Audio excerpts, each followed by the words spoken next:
Ang programang ito ay rated SPG, striktong patnubay at gabay ng magulang ang kailangan. Maaaring may masiselang tema, lengguwahe, karahasan, sexual, horror o droga na hindi angkop sa mga bata.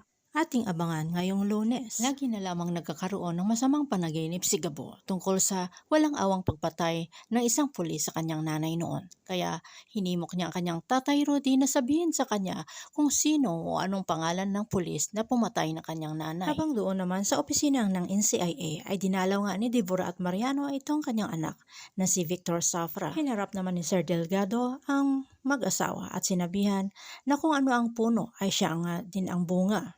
Habang si Victor naman ay kasalukuyang sinasakal itong si Mr. Chan para hindi na makapagsalita laban sa kanya na ngayon ay pinag-iisang kulungan sila. Ayon naman sa mungkahi ni Samantha dito sa kay Sir Delgado. Pero ang hindi nila alam, ang pagpunta ng mag-asawang Safra ay iyon ay patakasin ang kanilang anak na si Victor Safra na nagdala ng kanilang tauhan para sa pilitang mailabas ang kanilang anak na si Victor. Samantala, nakarating na nga sa kay Ricardo Jacinto tungkol sa pagka-suspended sa trabaho ni Samantha. Galit na hinarap ni Ricardo ang kanyang anak na hindi lang kahihiyan ang dinala nito sa kanilang pamamahay kundi puro pasakit ang dinala nito. Umiiyak naman si Samantha pero sinabi dito sa ama na hindi lamang ang kanyang ama ang nasasaktan sa pagkawala o pagkamatay ng kanyang kapatid, kundi lahat sila na buong magpamilya.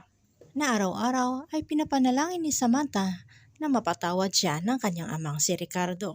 Samantala, doon sa pinuntahan nila ni Gabo na inuman ay nakita niya itong si Samantha, ang babaeng nagustuhan niya. Lalapitan niya na sana ito pero biglang dumating itong si Seb. Malungkot na tinitingnan sila ni Gabo habang hawak-hawak ni Seb ang kamay ni Samantha. Samantala, inilabas na nga ni Salvador ang video na nakuha ng isang netizen tungkol sa pagkaligtas sa kanya ni Gabo na doon nakikilala si Gabo ng karamihan, lalong-lalo na nitong ni Samantha, ang babaeng hinalikan ni Gabo. Samantala, pinag-aaralan na nga ni Lucas ang bawat galaw ni Samantha dahil gusto nito na makaganti sa kay Samantha sa pagkahuli dito sa kanyang kuyang Victor. At ang pagbaril nito sa kanya, abangan na lang natin ang mga susunod na episode dito sa Sigabo.